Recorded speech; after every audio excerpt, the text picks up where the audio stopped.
Hello friends, welcome to Engineering express.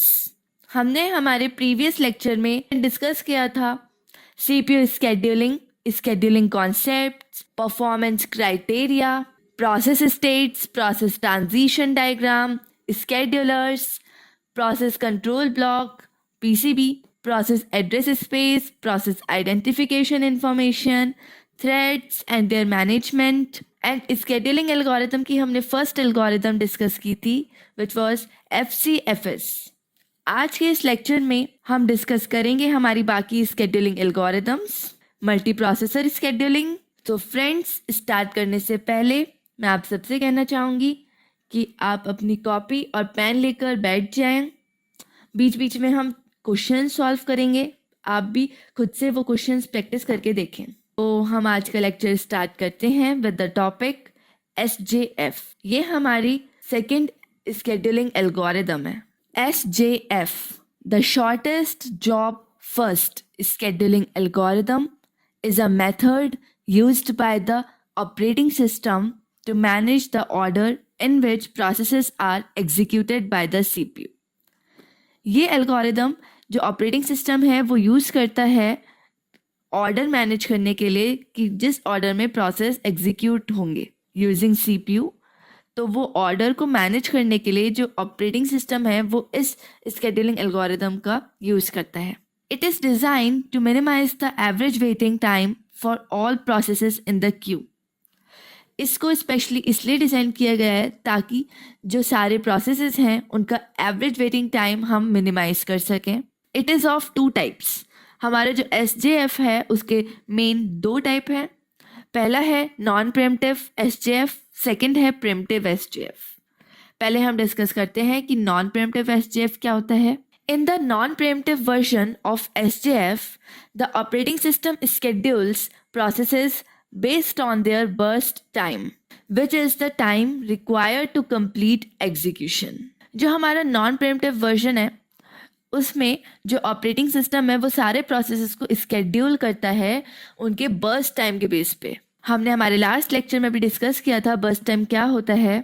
ये एक ऐसा टाइम है जो कि हर एक प्रोसेस को कंप्लीट होने में लगता है। जब से वो आया है तो वो कंप्लीट एग्जीक्यूट हुआ जितने टाइम में, उस टाइम को हम बर्स्ट टाइम बोल रहे हैं। अब हम देखते हैं कैसे ऑपरेट हो रहा है, मतलब इसकी वर्किंग क्या है, कैसे वर्क कर रहा है। When the CPU becomes available, it looks at all the processes in the ready queue। अब FCFS में क्या था कि जो प्रोसेस पहले लग रहा था उसको पहले टर्न मिल रही थी एग्जीक्यूट होने की, लेकिन अब इसमें क्या है, इसमें जब भी हमारा जो CPU है वो अवेलेबल होगा तो वो सारे प्रोसेसेस को चेक करेगा और जिसका बर्स्ट टाइम सबसे शॉर्ट है वो उसको सेलेक्ट करेगा। The processes with the shortest burst time is selected for execution.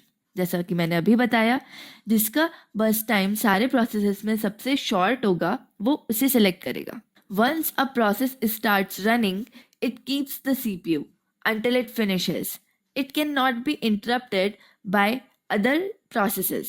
अगर एक बार जो हमारा प्रोसेस है वो स्टार्ट हो गया रन करना, मतलब एग्जीक्यूट होना स्टार्ट हो गया, तो वो CPU को होल्ड करके रखेगा जब तक कि वो कम्प्लीटली एग्जीक्यूट ना हो जाए। वो उसे बीच में से हम इंटरप्ट नहीं कर सकते, मतलब हम ऐसा नहीं कर सकते कि हमने एक प्रोसेस को रोक दिया और दूसरे प्रोसेस को CPU अलॉट कर दिया। नॉन प्रीएम्प्टिव के केस में ये चीज़ अलाउड नहीं है, हम ऐसा नहीं कर सकते। This approach is straightforward but can lead to issues if a process with a very long burst time is running, as newer, shorter jobs will have to wait, potentially leading to what's known as starvation for these processes। ये जो हमारा approach है non pre-emptive SJF का, ये बहुत ज़्यादा straight forward है, मतलब अच्छा है, लेकिन इसकी वजह से कुछ इश्यूज भी हो सकते हैं। जैसे कि अगर सपोज हमारा कोई बहुत ज़्यादा मतलब लॉन्ग टाइम लगता है, लाइक कोई है प्रोसेस, सपोज हमने कहा कि 8 माइक्रोसेकेंड का टाइम लग रहा है उस प्रोसेस को कंप्लीट होने में और अब CPU ने उसको सिलेक्ट करा है, तो जैसे ही वो एग्जीक्यूट होने स्टार्ट हुआ तो उसके बीच में बहुत सारे शॉर्टर बर्स्ट टाइम प्रोसेसेस आ गए, जैसे कि किसी का 3 माइक्रोसेकेंड है, किसी का 2 माइक्रोसेकेंड है, तो उन सारे शॉर्टर प्रोसेसेस को बहुत ज़्यादा वेट करना पड़ेगा CPU का। तो इसकी वजह से हमारा एक प्रॉब्लम अराइज होती है जिसे हम कहते हैं स्टारवेशन। longer waiting time. अब हमारा सेकेंड टाइप है preemptive SJF. The preemptive version often called as shortest remaining time first. इसको हम SRTF भी बोलते हैं. It adds the ability to interrupt a running process. इसकी वजह से हम बीच में कोई भी प्रोसेस को रोक सकते हैं, किसी भी प्रोसेस को हम इंटरप्ट कर सकते हैं. Like non-preemptive SJF, the CPU looks at the ready queue and picks the process with the shortest burst time. जैसे कि non-preemptive में हुआ था, वैसे ही इसमें भी जो CPU है वो ready queue के हर एक प्रोसेस को चेक करेगा और उसको सेलेक्ट करेगा जिसका burst time सबसे short है. If a new process arrives in the ready queue with a burst time shorter than the remaining time of the currently running process, the current process is interrupted.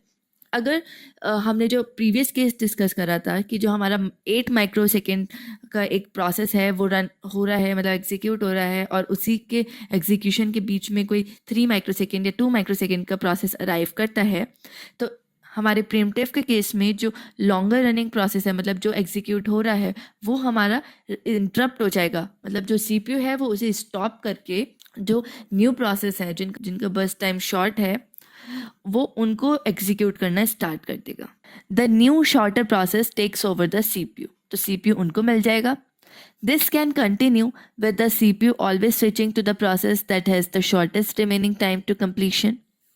ये बार बार repeat होता रहेगा. बार बार जो CPU है वो switch करता रहेगा उस प्रोसेस पे जिसका जो बर्स्ट टाइम है शॉर्ट है. Preemptive SJF can lead to more frequent context switches, which may increase the extra work, but it generally provides better response times for shorter processes. तो हमारा जो प्रीम्प्टिव SJF है उसकी वजह से जो कॉन्टेक्स्ट स्विचेस होते हैं, मतलब जो प्रोसेस स्विचेस होते हैं, लाइक एक प्रोसेस से दूसरे प्रोसेस पे CPU स्विच कर रहा है, तो वो बहुत ज़्यादा इंक्रीज़ हो जाते हैं, जिनकी वजह से एक्स्ट्रा वर्क इंक्रीज़ होता है CPU के लिए. लेकिन जो शॉर्टर प्रोसेस हैं उनको काफ़ी अच्छा रिस्पॉन्स मिलता है, उनको इमीडिएट रिस्पॉन्स मिलता है. अब हम डिस्कस करेंगे few characteristics of SJF scheduling. Efficiency. SJF can be very efficient in terms of average waiting time, especially when most processes have different burst time. सारे प्रोसेसेस का बर्स्ट टाइम अलग अलग है, उस केस में भी जो एवरेज वेटिंग टाइम है वो हम मिनिमाइज कर पा रहे हैं SJF की हेल्प से, तो ये काफ़ी ज़्यादा एफिशिएंट है. Starvation. Longer processes may suffer from starvation if shorter processes keeps arriving. Predict burst time. One of the practical difficulty with SJF is predicting the burst time of processes. It often requires historical data or estimation to make scheduling decisions. ये हमारा एक practical difficulty है SJF के साथ कि हम burst time उसका predict नहीं कर पाते हैं कभी कभी. सपोज ये तो हमारा थियोरेटिकल पोर्शन है, लेकिन अगर हम प्रैक्टिकली बात करें तो बर्स्ट टाइम हमें पता ही नहीं होता है कि नेक्स्ट प्रोसेस को कितना टाइम लगने वाला है कंप्लीटली एग्जीक्यूट होने में. इसके लिए हमें हमारा हिस्टोरिकल डेटा की नीड होती है कि मतलब पहले कोई ऐसा प्रोसेस एग्जीक्यूट हुआ हो तो उसको कितना टाइम लगा था, तो उसके बेसिस पे हम सारे प्रोसेसेस को एग्जीक्यूट करते हैं और उनका बर्स्ट टाइम हम अज्यूम करके चलते हैं. If next CPU burst of 2 processes are the same, FCFS scheduling is used to break the tie. अगर किसी भी 2 प्रोसेसेस का बर्स्ट टाइम सेम हो जाता है तो उस केस में हम FCFS का यूज़ करेंगे वो टाई ब्रेकर के लिए. अब हम एग्जाम्पल की हेल्प से समझते हैं प्रीम्प्टिव एंड नॉन प्रीम्प्टिव के केस को.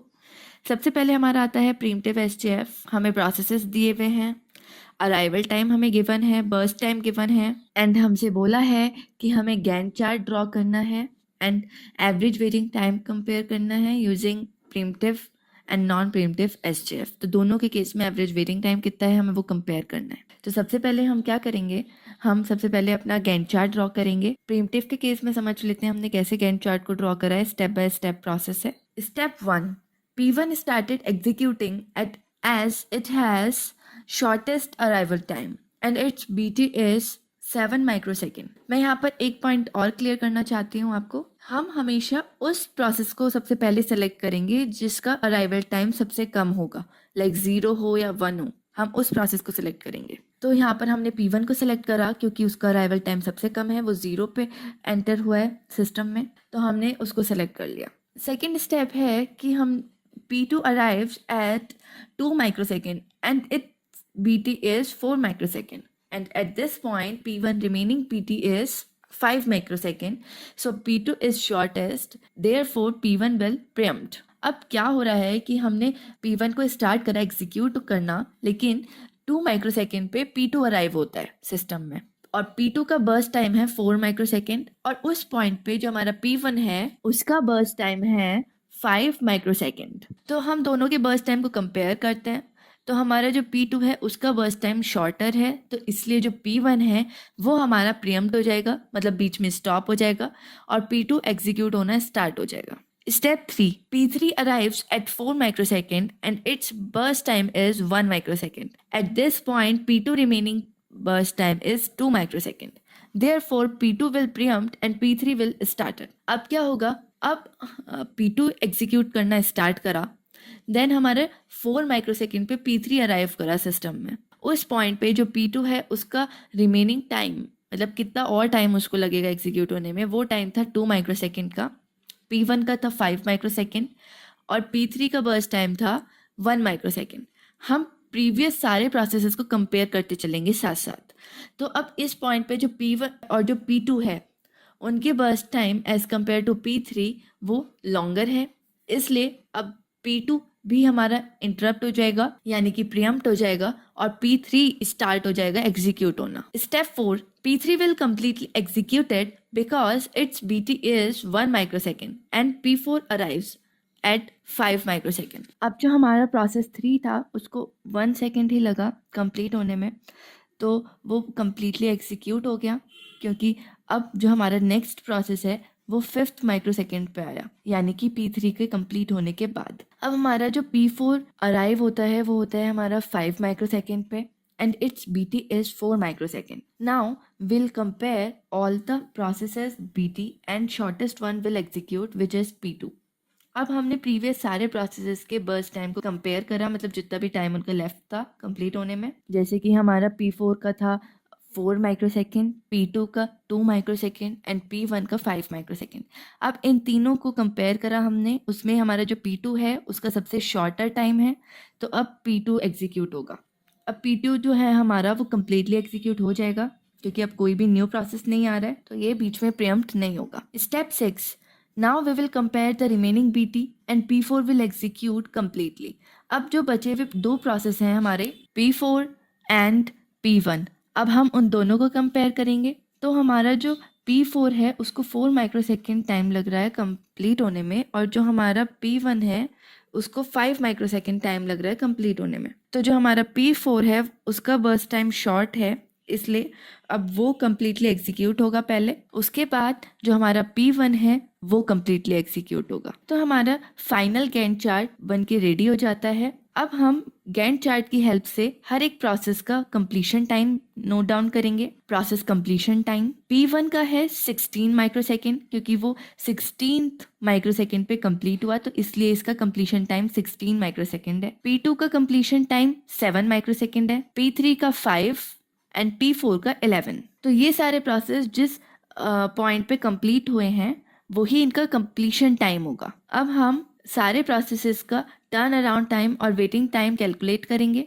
टर्न अराउंड टाइम का फॉर्मूला तो आपको पता ही है, total turn around time upon total number of processes. Turn around time हम कैसे कैलकुलेट कर रहे हैं, हमने हर एक का PC कैलकुलेट करा, 80 हमें ऑलरेडी गिवन था, तो PC माइनस 80, ऐसे हम हर एक प्रोसेसेस का टर्न अराउंड टाइम कैलकुलेट करेंगे, देन उसको हम टोटल करेंगे. सेम हमारा WT है, टेट माइनस BT. अब टेट कंप्लीट करने के बाद, टेट कैलकुलेट करने के बाद हम WT कैलकुलेट करेंगे, मतलब वेटिंग टाइम हर एक प्रोसेस का, और उसको टोटल करेंगे. और टोटल नंबर ऑफ प्रोसेस हमारे 4 हैं तो उसको 4 से डिवाइड कर देंगे. तो हमारा एवरेज वेटिंग टाइम आ गया 3 माइक्रोसेकेंड और एवरेज टर्न अराउंड टाइम आया 7 माइक्रोसेकेंड. अब हम देखते हैं नॉन प्रीएम्प्टिव का केस. नॉन प्रीएम्प्टिव के केस में हमारा जो प्रोसेस है हम उसे बीच में इंटरप्ट नहीं कर सकते. अगर एक बार वो एग्जीक्यूट होना स्टार्ट हो गया तो वो कम्प्लीटली एग्जीक्यूट होगा. तो ऐसे ही हमने सारे प्रोसेस नोट डाउन करे, देन 80 हमने नोट डाउन करा, BT भी सेम रहेगा, 80 भी सेम रहेगा. अब इसका देखते हैं सबसे पहले गैंट चार्ट का प्रोसेस क्या है. Step 1 started with the smallest 80 which is of P1 and it will execute completely. It's BT is 7 microsecond. अब हमने उसी प्रोसेस से स्टार्ट करा जिसका जो 80 है वो सबसे शॉर्ट है, तो यहाँ पर जो P1 है उसका सबसे कम है अराइवल टाइम 0, तो हमने P1 से स्टार्ट करा और वो कम्प्लीटली एग्जीक्यूट होगा और उसका एक बर्स्ट टाइम है 7 माइक्रोसेकंड। अब यहाँ पर आप देखेंगे जो बर्स्ट टाइम है P1 का वो तो ज़्यादा है, लेकिन हमने फिर भी P1 से स्टार्ट करा क्योंकि उसका अराइवल टाइम सबसे कम है। तो हम सबसे पहले उसी प्रोसेस को सिलेक्ट करेंगे जिसका अराइवल टाइम सबसे कम है, चाहे उसका बर्स्ट टाइम ज़्यादा है या कम, वो मैटर नहीं करता सबसे पहले वाले प्रोसेस के लिए। तो सबसे पहले हमारा P1 एग्जीक्यूट हुआ। उसके बाद step 2, check all the process and select the process with the shortest BT, that is P3.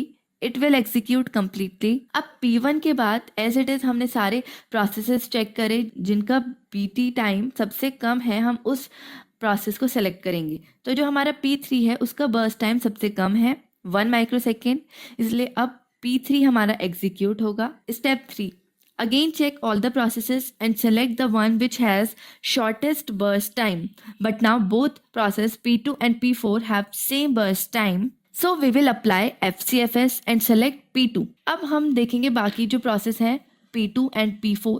अब दोनों का ही बर्स्ट टाइम सेम है, यहाँ पे दोनों का ही बर्स्ट टाइम 4 माइक्रोसेकेंड है, इसलिए यहाँ पर हमने FCFS का यूज़ करा, मतलब जो पहले आया उसको पहले चांस देंगे हम एग्जीक्यूट होने का। तो यहाँ पे इसलिए हमने P2 को सिलेक्ट कर लिया। अब P2 completely execute होगा। Step 4, now P4 will execute and its BT is 4 microsecond. अब P2 के बाद P4 completely execute होगा। तो ये हमारा फाइनल गैंट चार्ट यहाँ पर प्रिपेयर हो जाता है। अब इसकी हेल्प से हम प्रोसेस कंप्लीशन टाइम लिखेंगे हर एक प्रोसेस का। उसके बाद सेम तरीके से हम यहाँ पर टेट फाइंड आउट करेंगे, average waiting time find out करेंगे। प्रीम्प्टिव और नॉन प्रीम्प्टिव में कोई भी डिफरेंस नहीं है, बस इनका जो गैंट चार्ट है वो बहुत अलग अलग बनता है, जैसे कि आपने अभी इस क्वेश्चन से समझा। बाकी सब इसमें सेम रहेगा, टेट, WT, उनका फॉर्मूला, प्रोसेस टाइम सब सेम रहेगा। I mean, सबका मेथड सेम रहेगा कैलकुलेट करने का, बस गैंट चार्ट इनका डिफरेंट डिफरेंट बनेगा। हमसे क्वेश्चन में बोला गया था कि हमें दोनों का waiting time, average waiting time जो है वो कंपेयर करना है। तो हमारा जो प्रीम्प्टिव SJF है उसमें जो एवरेज वेटिंग टाइम है वो आया था हमारा 3 माइक्रोसेकेंड, और जो हमारा नॉन प्रीम्प्टिव SJF है उसका वेटिंग टाइम था 4 माइक्रोसेकेंड। इसका मतलब है जो प्रीम्प्टिव वाला है वो बेटर है as compare to non preemptive. अब हम चलते हैं हमारे नेक्स्ट टॉपिक पे, priority scheduling. Priority scheduling in an operating system is a method where each process is assigned a priority and the process with the highest priority gets to use the CPU next. It's like having a VIP pass at an amusement park. The higher your pass level, the sooner you get on the rides. जो priority scheduling algorithm है इसमें हर एक process को अपनी एक खुद की priority मिल जाती है, और जिसकी प्रायोरिटी सबसे हाई है उसको सबसे पहले CPU मिलेगा for execution. Here's how it works. सबसे पहले higher priority, if a process has a higher priority it will be executed first. अगर प्रोसेस की जो प्रायोरिटी है वो हायर है तो उसको सबसे पहले एग्जीक्यूट होने का चांस मिलेगा। Equal priority, if two processes have the same priority they can be scheduled according to the order of arrival, और even round robin. Round robin हमने अभी तक पढ़ा नहीं है, इसलिए हम FCFS का ही यूज़ करते हैं। जब भी अगर दो प्रोसेस हैं उनकी प्रायोरिटी सेम है तो टाई ब्रेकर के लिए हम FCFS का यूज़ करते हैं।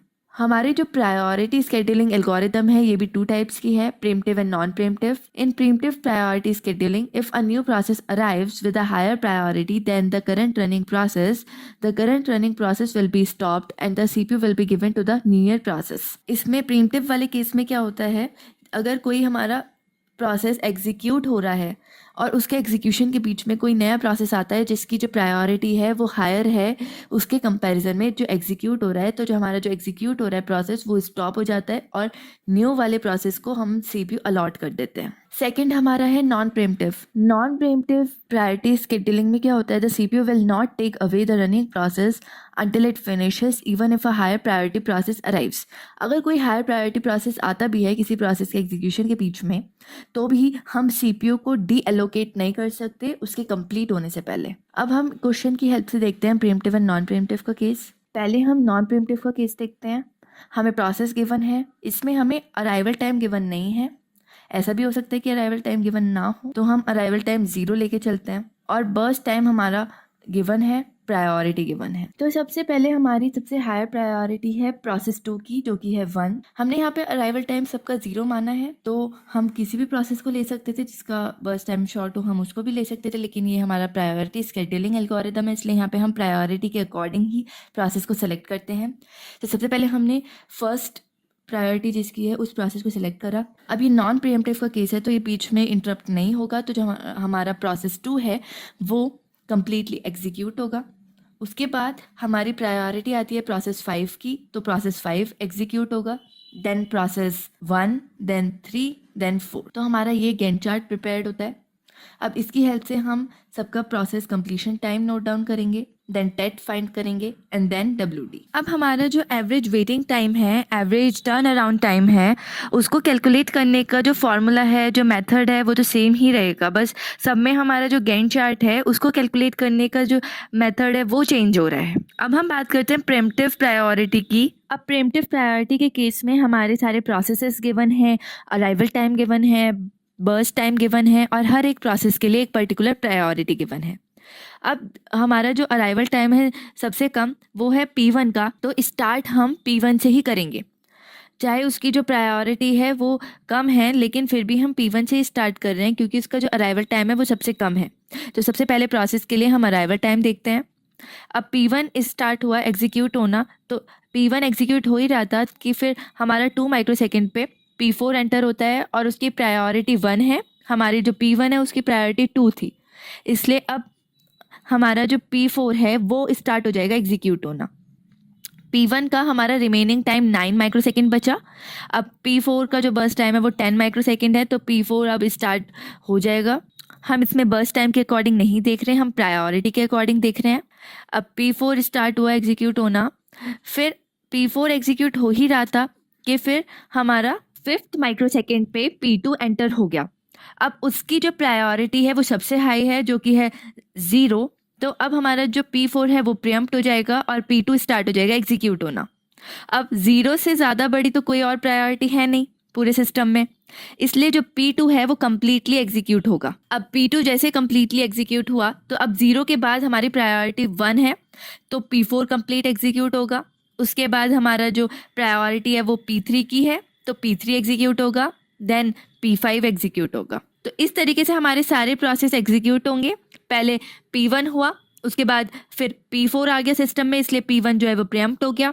उसके बाद हमारा P2 आ गया सिस्टम में, उसकी प्रायोरिटी उससे भी ज़्यादा है, P4 से भी ज़्यादा, 0 है उसकी प्रायोरिटी P2 की, इसलिए P4 प्रीएम्प्ट हो गया। उसके बाद हमारा जो P2 है वो कंप्लीट एग्जीक्यूट हुआ, देन हमारा P4 कंप्लीट एग्जीक्यूट हुआ क्योंकि फिर 0 के बाद प्रायोरिटी 1 है, उसके बाद प्रायोरिटी 2 है तो इसलिए P1 एग्जीक्यूट हुआ, देन प्रायोरिटी 3 है तो इसलिए P3 एग्जीक्यूट हुआ, और सबसे लास्ट में प्रायोरिटी 4 तो P5 एग्जीक्यूट हुआ।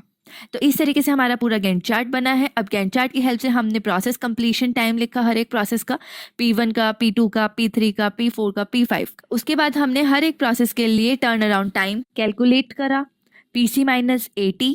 देन हमने हर एक प्रोसेस के लिए वेटिंग टाइम कैलकुलेट करा, TET-BT।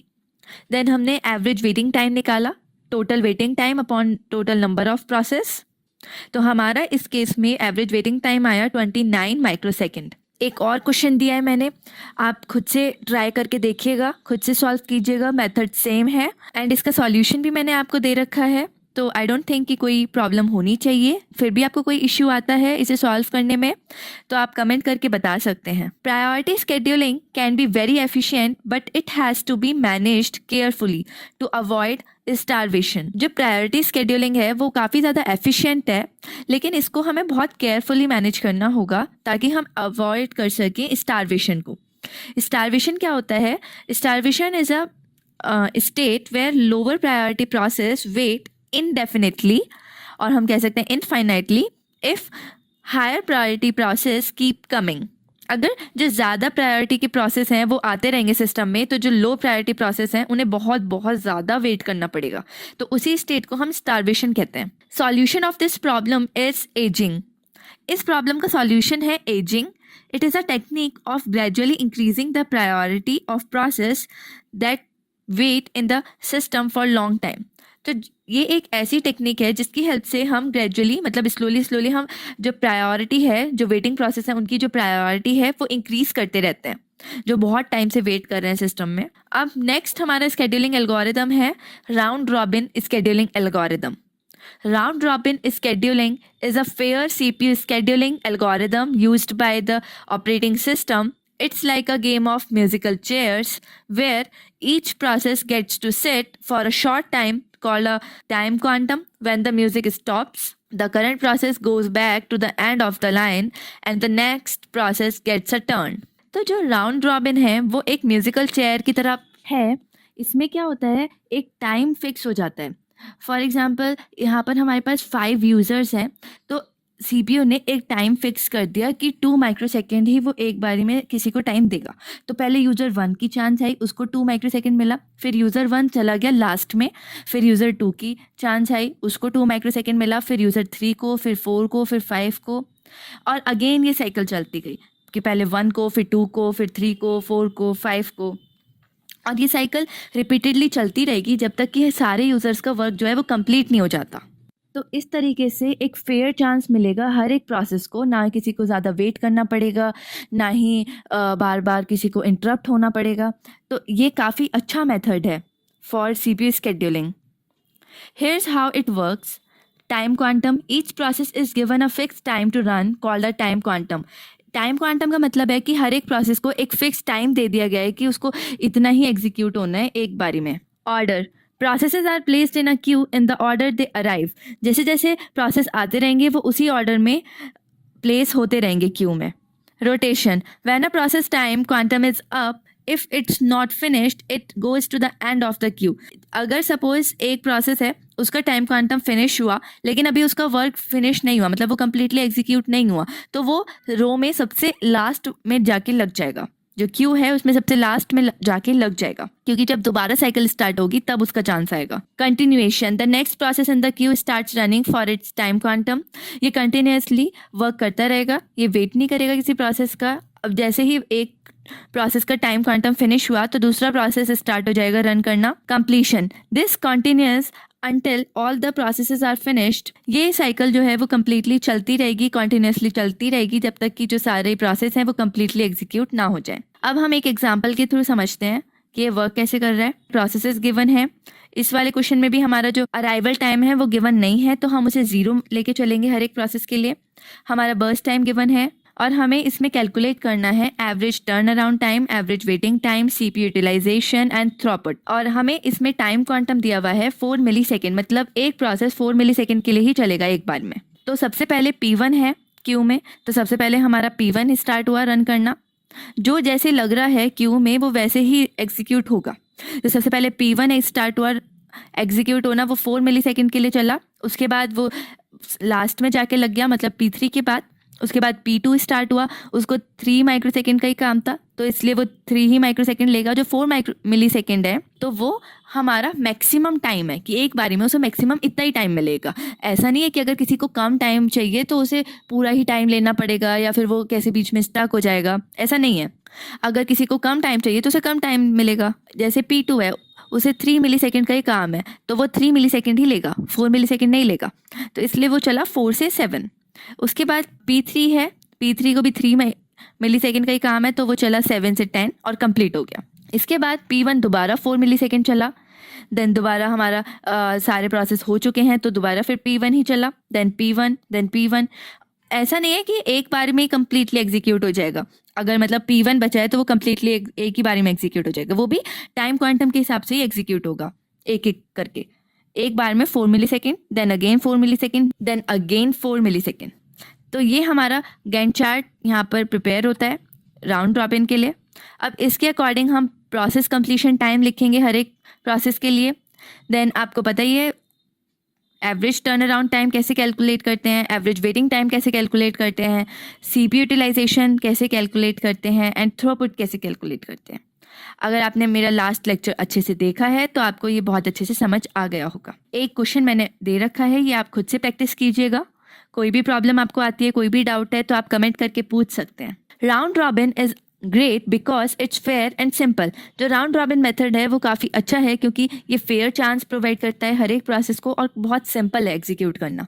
But if the time quantum is too short the system spends a lot of time switching between processes. अगर हमारा जो टाइम क्वांटम है वो काफ़ी कम है, सपोज हमारा हर एक प्रोसेस मिनिमम 15 मिली सेकेंड्स तो लेगा ही, ठीक है, लेकिन हमारा जो टाइम क्वांटम है वो 2 मिली सेकेंड है सपोज, या 1 मिली सेकेंड है, तो बार बार वो स्विच करता रहेगा तो उसमें जो है वो ओवर वर्क हो जाता है सिस्टम के लिए, वो एक्स्ट्रा वर्क हो जाता है बार बार हर एक प्रोसेस से दूसरे प्रोसेस पे स्विच करना, which can slow things down. तो इसकी वजह से जो हमारे सिस्टम की परफॉर्मेंस है वो स्लो हो जाती है।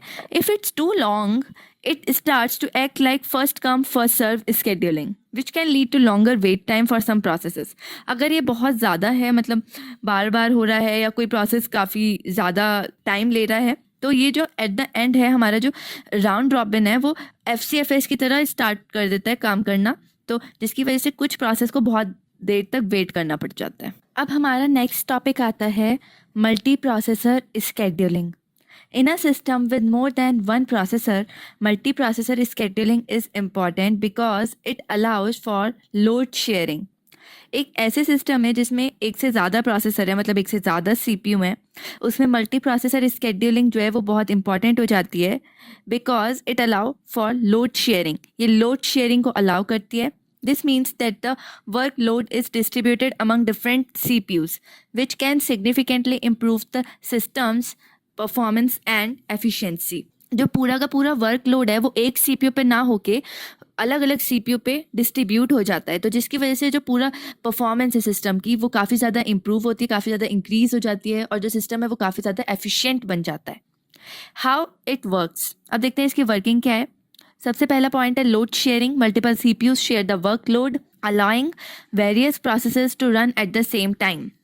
जो मल्टीपल CPUs हैं वो क्या फैसिलिटी प्रोवाइड कर रहे हैं, वो वर्कलोड शेयर कर लेते हैं आपस में, तो एक ही पॉइंट पे, मतलब एक ही टाइम पे हमारे बहुत सारे प्रोसेस एक साथ एग्जीक्यूट हो पा रहे हैं। Symmetric multi processing, each processor schedules its own task, all processor may be in a common ready queue और each processor may have its private queue। इसमें क्या है, इसमें मल्टी प्रोसेसिंग हो पा रही है, हर एक प्रोसेसर के अपने अलग टास्क हैं, जो सारे प्रोसेस हैं वो एक ही रेडी क्यू में भी प्रेजेंट हो सकते हैं और हर एक प्रोसेसर का अपना एक प्राइवेट क्यू भी हो सकता है, तो जैसा सुइटेबल हो वो वैसा कर लेते हैं।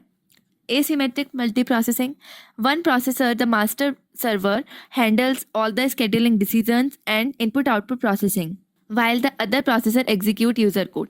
तो इसका मतलब है जो हमारा मल्टी प्रोसेसर स्केड्यूलिंग है वो दो टाइप का है, सिमेट्रिक एंड एसिमेट्रिक। सिमेट्रिक में हमारा सारे प्रोसेसर्स के अपने अलग टास्क होते हैं, जो प्रोसेसेस हैं वो बटे हुए हैं कि कौन सा प्रोसेसर किस प्रोसेस को एग्जीक्यूट करेगा। एसिमेट्रिक में क्या हो रहा है, एसिमेट्रिक में एक ही प्रोसेसर है जो सारे स्केड्यूलिंग एल्गोरिदम्स का डिसीजन ले रहा है, इनपुट आउटपुट प्रोसेसिंग संभाल रहा है, उसे हम मास्टर प्रोसेसर कह रहे हैं, और बाकी सारे प्रोसेसर जो हैं वो यूज़र कोड एग्जीक्यूट कर रहे हैं और वो एज अ स्लेव काम कर रहे हैं। मल्टी प्रोसेसिंग स्केड्यूलिंग एल्गोरिदम को हम एक एग्जांपल से समझ सकते हैं।